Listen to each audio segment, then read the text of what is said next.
আসসালামু আলাইকুম ওয়া রাহমাতুল্লাহি ওয়া বারাকাতুহু। নাহমাদুহু ওয়া নুসাল্লি আলা রাসূলিহিল কারীম। আলহামদুলিল্লাহি রাব্বিল আলামিন। ওয়াসসালাতু ওয়াসসালামু আলা সাইয়্যিদিল মুরসালিন ওয়া আলা আলিহি ওয়া সাহবিহি আজমাইন। قال الله تعالى في كلامه المجيد والفرقان الحميد ألف لام ميم ذلك الكتاب لا ريب فيه هدى للمتقين الذين يؤمنون بالغيب ويقيمون الصلاة ومما رزقناهم ينفقون সদাকাল্লাহুল আলিয়্যুল আযীম। আল্লাহ রাব্বুল আলামিনের কাছে লাখো কোটি শুকরিয়া যে আল্লাহ তাআলা আমাদেরকে ইশার সালাতের পরে সুন্দরভাবে কুরআন ও হাদিস থেকে কিছু কথা বলার ও শোনার সুযোগ করে দিল। তার জন্য আমরা সবাই বলি আলহামদুলিল্লাহ। আল্লাহ রাব্বুল আলামিনের কাছে সবচেয়ে প্রিয় নবী হযরত মুহাম্মদ সর্বশেষ ও সর্বশ্রেষ্ঠ নবী, যার উপরে আল্লাহ তাআলা পবিত্র কোরআন শরীফ নাজিল করেছেন, তার নাম হযরত মুহাম্মদ সাল্লাল্লাহু আলাইহি ওয়াসাল্লাম। আমরা সবাই বলি সাল্লাল্লাহু আলাইহি ওয়াসাল্লাম। আল্লাহ রাব্বুল আলামিন আমাদেরকে দুনিয়ায় পাঠিয়েছে কি করার জন্য? তার ইবাদত করার জন্য। আমরা দুনিয়ায় এসেছি আল্লাহর রহমতে। দুনিয়ায় একসময় আমরা ছিলাম না। আমরা দুনিয়ায় এসেছি, দুনিয়ায় থেকে আমরা কিভাবে নামাজ পড়ব, কিভাবে রোজা রাখবো, কিভাবে খানা খাবো, কিভাবে আমরা ঘুমাবো, এইগুলোকে শিক্ষা দিয়েছে হযরত মুহাম্মদ সাল্লাল্লাহু আলাইহি ওয়াসাল্লাম। কি ঠিক না বলেন? আমাদের জীবনে চলার পথে যে সমস্যাগুলো হবে, সেই সমস্যাগুলো সমাধানের পথই হচ্ছে ইসলাম। ইসলাম ছাড়া কোনো সমস্যা সমাধান হতে পারে না। আল্লাহ তাআলা আল কোরআনুল কারিমে সুন্দরভাবে সুন্দর আয়াতের মাধ্যমে আমাদেরকে জানিয়ে দিয়েছেন যে তুমি যদি পরিপূর্ণ মুসলমান হতে চাও তাহলে তুমি কোরআনকে শক্তভাবে ধরো, ইসলামের ভিতরে পরিপূর্ণভাবে প্রবেশ করো। ইসলাম এমন একটা জীবন বিধান যে জীবন বিধান মানার কারণে মানুষ সমাজে শান্তি পায়। বলে সুবহানাল্লাহ। সমাজটা আগে ছিল আইয়ামে জাহেলিয়াতের যুগে, বর্বরতার যুগ। সেই যুগে এত খারাপ ছিল, সামান্য এক হাত জমি নিয়ে, গোত্রের সমস্যা নিয়ে, কেউ কালো কেউ ফর্সা, এই নিয়ে এত বেশি বিশৃঙ্খলা হতো যে রক্তপাত সৃষ্টি হতো। মেয়ে মানুষদের, নারীদের কোনো মর্যাদা দেওয়া হতো না। কোনো কন্যা সন্তান হলে তাকে জীবিত কবর দিত। আপন মেয়েকে জীবিত কবর দিত, মেয়েকে খারাপ মনে করত। কি মনে করত? খারাপ মনে করত। কিন্তু আমাদের নবী করিম সাল্লাল্লাহু আলাইহি ওয়াসাল্লাম দুনিয়াতে আসার পরে সে মেয়ে জাতিদেরকে, নারী জাতিকে সম্মান দিয়েছে। বলে সুবহানাল্লাহ। আল্লাহ তাআলা নবীদের মাধ্যমে আমাদেরকে হাতে কলমে শিক্ষা দিয়েছে যে কি কাজ করলে আমরা জান্নাতে যাব আর কি কাজ করলে আমাদের জন্য আগুন অপেক্ষা করছে। আমরা ডান হাত দিয়ে খাবো না বাম হাত দিয়ে খাবো? আমরা ওয়াশরুমে বাম পা দিয়ে প্রবেশ করবো না ডান পা দিয়ে প্রবেশ করবো? ওয়াশরুমে যাওয়ারও দোয়া আছে, আল্লাহুম্মা ইন্নী আউযু বিকা মিনাল খুবুসি ওয়াল খাবাইস। বানানোরও দোয়া আছে, গুফরানাকা আযহাবা আন্নিল আযা ওয়া আফানি। আজ মুসলমান কোরআন থেকে সরে গিয়েছে। কোরআন শুধু পড়ছে, কোরআন সম্মান করছে, ঠিক আছে আলহামদুলিল্লাহ, কিন্তু কোরআন যে আমাদের জীবন বিধান, কোরআনের মাধ্যমে তিনটা জিনিসের দিকে তাকালে সওয়াব হয়। একটা হচ্ছে পিতা মাতা ভালো নজরে, আরেকটা হচ্ছে কোরআনুল কারীম, আরেকটা হচ্ছে কাবা ঘর। বলে সুবহানাল্লাহ। আজকে আমরা কোরআনকে আমাদের প্রিয় জিনিস বানাতে পারি নাই। নামাজকে আমি শান্তির জিনিস বানাতে পারি নাই। আমরা আল্লাহ তাআলার হুকুম, যে আল্লাহর হুকুমের ভিতরেই, নবীজির সুন্নতের ভিতরেই ইহকাল ও পরকাল দুই কালেরই শান্তি নিহত রয়েছে। মানুষ আগে জানতো না সে কেমন করে ঘুমাবে, ঘুমের দোয়াও জানতো না। আল্লাহুম্মা বিসমিকা আমুতু ওয়া আহইয়া, বিছনাটা ঝাড়তে বলা হয়েছে, আয়াতুল কুরসি পড়তে বলা হয়েছে, পরিষ্কার পরিচ্ছন্ন করে অজু করে ঘুমাতে বলা হয়েছে। ঘুম থেকে উঠেই কি সরাসরি ওয়াশরুমে চলে যায় কেউ? ঘুম থেকে উঠে ঘুমের দোয়া আছে, আলহামদুলিল্লাহিল্লাযী আহইয়ানা বা'দামা আমাতানা ওয়া ইলাইহিন নুশুর। আল্লাহ শুকরিয়া আদায় করা যে আল্লাহ তুমি, আমার যে মৃত্যু হয়েছিল 6 ঘন্টা 7 ঘন্টা, আমার রুহু অনেক জায়গায় চলে গিয়েছিল। অনেকে ঘুমের ভিতরেও মারা যায়, যায় কি যায় না বলেন? এই রুহুটা এই ভিতরে যে ছিল সেটা আল্লাহ তাআলা নিয়ে নিয়েছিল। আবার সুন্দরভাবে সকালবেলা ফজরের সময় আল্লাহ তাআলা রুহু দিয়ে দিল। আমি ওটা আল্লাহ শুকরিয়া আদায় করলাম, আলহামদুলিল্লাহ। তাহলে আমি যতক্ষণ ঘুমালাম ততক্ষণ আমার সওয়াব এবং আমার ইবাদত হয়ে গেল। বলে সুবহানাল্লাহ। মুসলমান যখন কোনো কিছু খাবে, বিসমিল্লাহি ওয়া আলা বারাকাতিল্লাহ বলে খেলো, খাওয়া শেষে আলহামদুলিল্লাহিল্লাযী আত'আমানা সাকানা ওয়া জাআলানা মিনাল মুসলিমিন, খাওয়া শেষে আলহামদুলিল্লাহ বললো, সে যতক্ষণ খাবার খেলো ততক্ষণ সে সওয়াব পেয়ে গেল। বলে সুবহানাল্লাহ। কারোর সাথে হেসে কথা বললো, তার সওয়াব হয়ে গেল। মানুষকে দান করলে যে সওয়াব, কারোর সাথে হেসে কথা বললে সেই সদকা করা মতন সওয়াব হয়। সালাম যে আগে দেয় যে আসসালামু আলাইকুম, তোমাকে 90টা নেকি দিয়ে দেওয়া হলো। যে পরে বলে ওয়া আলাইকুম আসসালাম, সে পায় 10 নেকি।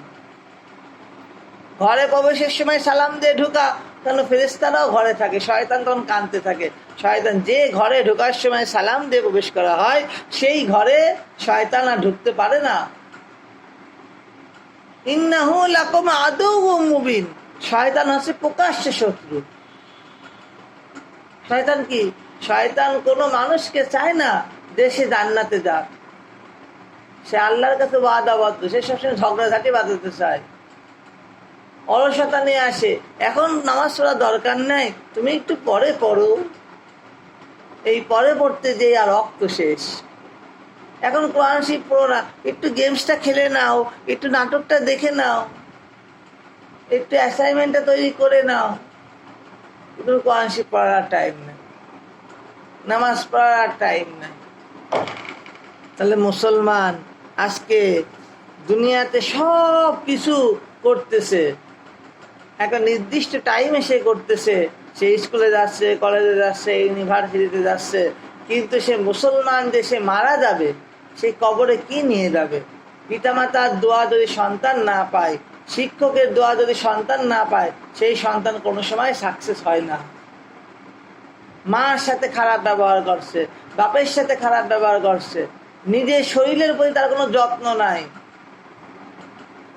আল্লাহ রাব্বুল আলামিন মানুষকে সৃষ্টি করার সাথে সাথে তার জীবনে যা যা লাগবে দুনিয়াতে দিয়েছে। দেখেন খেয়াল করে, আমের সময় আম খান, লিচুর সময় লিচু খান, কলার সময় কলা খান, এই যে না আপেলের সময় আপেল খান। আল্লাহ তাআলা যে নাজ নিয়ামত সুন্দরভাবে পৃথিবীতে সাজায় দিয়েছে। একটা মুরগি আমার জন্য জবাই হয়, হয় কি হয় না বলেন? একটা গরু কুরবানি ঈদ আসলে আমার জন্য জবাই হয়। ওই গরুর গোশ খাই আমরা, গরুর দুধ খাই আমরা, এবং মুরগির ডিম খাই আমরা, কি খাই না? এইগুলো খেয়ে যদি আমরা আলহামদুলিল্লাহ না বলি, তাহলে তো আযাব শুরু হয়ে যাবে। আল্লাহ মুরগির কাল কিয়ামতের দিন বলবে, আল্লাহ এ আমার গোশ খেয়েছিল, কিন্তু তোমার শুকরিয়া আদায় করে নাই, বিসমিল্লাহ বলে খায় নাই। যে কাজের শুরুতে বিসমিল্লাহ বলা হয় না, সেই কাজে শয়তান প্রবেশ করে। আর মুসলমান ব্যস্ত শুধু দুনিয়া নিয়ে, দুনিয়া নিয়ে। আমি দুনিয়ায় এই করবো, হ্যাঁ দুনিয়াও বাদ দেওয়া দরকার নাই, কিন্তু তার আগে আল্লাহকে রাজি ও খুশি করা, নবীকে বন্ধু বানানো, সাহাবে একরামকে বন্ধু বানানো। নবীজি কোনো সময় মিথ্যে কথা বলে নাই। কাফেরদের ধন সম্পদ নবীজির কাছে আমানত হিসেবে ছিল। নবী করিম সাল্লাল্লাহু আলাইহি সাল্লাম মানুষের কাছে যে পেটে পাথর বেঁধে বেঁধে নামাজ পড়েন, ভালো হন, চরিত্র ভালো করেন, আল্লাহর সাথে সুসম্পর্ক করেন, এক আল্লাহকে মানেন, লা ইলাহা ইল্লাল্লাহু মুহাম্মাদুর রাসূলুল্লাহ। কালেমাটা তয়বা কি বলেন? লা ইলাহা ইল্লাল্লাহু মুহাম্মাদুর রাসূলুল্লাহ। আল্লাহ ছাড়া কোনো মাবুদ নাই, আল্লাহ ছাড়া কোনো রব নাই। আল্লাহ আপনার জীবনকে সাকসেস করে দিতে পারে, আল্লাহ আপনার জীবনকে সুন্দর করে দিতে পারে। আর হযরত মুহাম্মদ সাল্লাল্লাহু আলাইহি সাল্লাম আল্লাহর বান্দা ও রাসূল। কাকে বন্ধু বানাবেন? নবীকে বন্ধু বানাবেন, নবীর ওয়াইফকে বন্ধু বানাবেন, নবীর মেয়েকে বন্ধু বানাবেন। নবীর মেয়ে যেইভাবে চলেছে আপনাকেও সেইভাবে চলতে হবে, নবীর ছেলে যেইভাবে চলেছে সেইভাবেও আমাদেরকে চলা লাগবে। এই দুনিয়ায় দেখেন, আজকে যদি কেউ কারো বাড়ির সামনে মারা যায়, 2 দিন কান্নাকাটি করে, তারপরে 3 দিন ভুলে যায়। এত এসি, এত গাড়ি, এত বাড়ি, এত সুন্দর সুন্দর খাবার, সুন্দর সুন্দর পোশাক কিছুই সাথে করে নিয়ে যেতে পারে না। কাপড়ে কাপড় টুকরো নিয়ে ওই খাটিয়ার গাড়িতে চড়ে কবরে দিয়ে আসে। কবরটা তো অন্ধকারের ঘর, কবরটা তো সাপ বিশ্বর ঘর, কবরটা তো কোনো আলো নাই। সত্যি কথা, যারা কবরে চলে গেছে তারা কি একবার এসে বলেছে যে আমাকে সাপে কামড়াইছে? একবার যদি কবরে চলে যায় তারা দুনিয়ায় ফিরে আসা সম্ভব না। ওখানে কেউ যদি নামাজ পড়ে, কেউ যদি ইমানদার থাকে, কেউ যদি চরিত্রকে ভালো করে, কেউ যদি আল্লাহর সাথে সুসম্পর্ক করে, নবীকে বন্ধু হিসেবে মানে, তাহলে সে চলে যাবে জান্নাতে। বলেন সুবহানাল্লাহ। আর সে দেখা যাচ্ছে আল্লাহকে রব হিসেবে মানলো না, নিজের খেয়াল খুশি অনুযায়ী চললো। ইচ্ছা হয় আমি এই পোশাক পরবো, ইচ্ছা হয় আমি দাঁড়ায় দাঁড়ায় খাবো, কোনো সমস্যা? আমার কি হাত বেঁকা হয়ে যাচ্ছে না পা বেঁকা হয়ে যাচ্ছে? আগে গুনাহ করলে তার দরজার উপরে লেখা আসতো, কিন্তু আল্লাহ রাব্বুল আলামিন আমাদের নবীর উম্মত হওয়ার কারণে এই গুনাহগারকে আর চেনা যায় না। কত অফার দিয়ে দিয়েছে। আমাদের হায়াত কিন্তু খুবই কম, নাই 60 বছর, নাই 70 বছর। আমাদের জীবনকে আমরা যদি এখন থেকে না করি, এখন থেকে যদি আমার জীবনে 5 ওয়াক্ত নামাজ সেট না করি, আমার জীবনে যদি কোরআনের অর্থ না পড়ি, আমার জীবনে যদি আমি কোরআনকে বন্ধু হিসেবে না ভাবি, আমার নবীকে যদি আমি আমার গাইড নেতা হিসেবে না ভাবি, তাহলে আমার জীবনে খুবই খারাপ অবস্থা। আমি কাকে মডেল হিসাবে দেখব? আমি কাকে আমাকে চিনাবে? জান্নাতের পথ হচ্ছে শান্তি শান্তি শান্তি, আর জাহান্নামের পথ হচ্ছে আগুন আগুন আগুন। আজ এই গরম 41 ডিগ্রি 42 ডিগ্রি সেলসিয়াস সহ্য হচ্ছে না, এটা দোজকের নিঃশ্বাস। হাদিসে এসছে, দোজককে যখন হাজার হাজার হাজার বছর জ্বালাই ফেলা হয়, দোজক তখন খেপে যায় যে আল্লাহ তুমি আমাকে ছেড়ে দাও। কালো হয়ে যায়, লাল হয়ে যায়, হলুদ হয়ে যায়, এই বর্ণ হয়ে যায়, বলে আল্লাহ তুমি আমাকে ছাড়ো, আমি একটু নিঃশ্বাস ফেলবো। এই যে নিঃশ্বাসটা দেয় সেটা দুনিয়ার উপরে গরম পড়ে। বলেন নাউযুবিল্লাহ। দোজকের খাবার হবে জাক্কুম ফল, কাঁটাযুক্ত, পুজ রক্ত। যারা নামাজ পড়বে না, যারা আল্লাহর হুকুম মানবে না, তাদের জন্য ওটা খাওয়াবে। কোরআনে আছে, কোরআন বিশ্বাস করলে ইমানদার, কোরআন বিশ্বাস না করলে বেঈমান। আর যারা জান্নাতে যাবে তাদের জন্য এক একটা আপেল এক এক রকম স্বাদ হবে, 70 রকম স্বাদ হবে, এক এক কামড়ে এক একটা স্বাদ। সুবহানাল্লাহ। বান্দা দুধের নদীর উপর দিয়ে যাবে, বান্দা পাখি উড়ে উড়ে যাবে, মন থেকে বলবে যে যদি পাখির গোশটা খেতে পারতাম। মাছটা নদীর থেকে যাবে, বলবে হে বেহেশতবাসী, তুমি দুনিয়াতে কষ্ট করেছো, আল্লাহর দ্বীনকে প্রতিষ্ঠা করার জন্য কত মেহনত করেছো, সত্য কথা বলেছো, পর্দা করেছো, সে চরিত্র ঠিক রেখেছো, আব্বা আম্মুকে ভালোবেসেছো, নিজের যে পড়াশোনা সেগুলো সুন্দরভাবে করেছো, যেই দায়িত্ব তোমার উপরে এসেছিল সেই দায়িত্বকে তুমি সুন্দরভাবে প্রতিষ্ঠা করেছো। আজকে তুমি আমাকে খেতে চাও, এ নাও তোমার সামনে ভুনা হয়ে চলে আসবে। সুবহানাল্লাহ। আর ওই কাঁটাগুলো তুলে আবার মাছ হয়ে পানিতে চলে যাবে। বলো সুবহানাল্লাহ।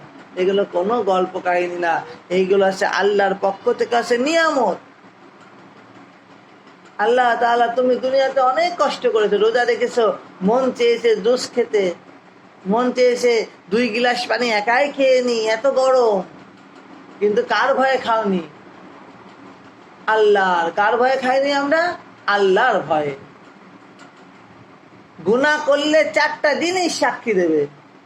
কয়টা জিনিস সাক্ষী দেবে? 1 নম্বর হচ্ছে 2 ঘাড়ে 2 ফেরেশতা, কিরামান কাতিবিন।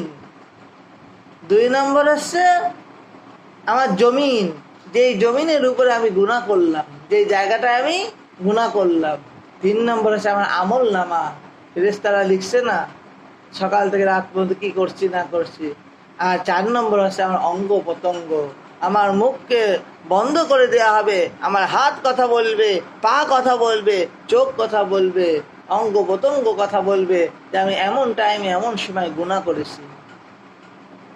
গুনাহ করে পার কোনো সুযোগ নাই। কেউ যদি আস্তাগফিরুল্লাহ তওবা করে, আল্লাহর কাছে কান্নাকাটি করে, আল্লাহ আমি অতীতে যা করে ফেলেছি তুমি আমাকে মাফ করে দাও। আল্লাহ বলে আর রহমানির রহিম, আল্লাহ রহমান, আল্লাহ তাআলা মাফ করে দিয়ে তাকে জান্নাত দিয়ে দেয়, বলে সুবহানাল্লাহ। তার গুনার জায়গায় সমস্ত সওয়াব দিয়ে দেয়, বলে সুবহানাল্লাহ। কিন্তু নেক্সটে আর সেই গুনাহ করা যাবে না। আব্বা আম্মার সাথে ঝগড়া হয়ে গেছে, তাদের কাছে মাফ চেতে হবে যে তোমরা আমাকে মাফ করে দাও। মা আল বলে তোমার পিতা যদি সন্তুষ্ট থাকে তোমার উপরে, তোমার আল্লাহ তোমার উপরে খুশি। মা যদি তোমার ব্যবহারে কষ্ট না পায়, তোমার মা খুশি থাকলে আমার আল্লাহ খুশি থাকে। পিতা মাতার জন্য তো দোয়াই শিখাইছে আল্লাহ। কি জানো তোমরা? জানো রব্বিরহামহুমা কামা রব্বায়ানি সগীরা।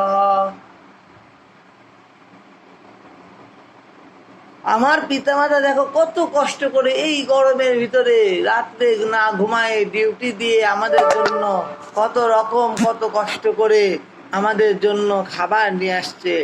সে নিজে ইচ্ছা করলে খেতে পারতো, ভালো মন্দ খাবার, ভালো স্কুলে পড়াচ্ছে, ভালো মাদ্রাসায় পড়াচ্ছে, সেই পিতার সাথে আমরা ঝাড়িনি।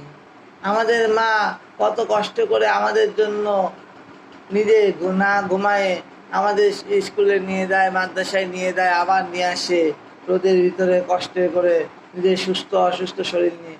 সেই পিতামাতা কত কষ্ট করে আমাদেরকে লালন পালন করছে।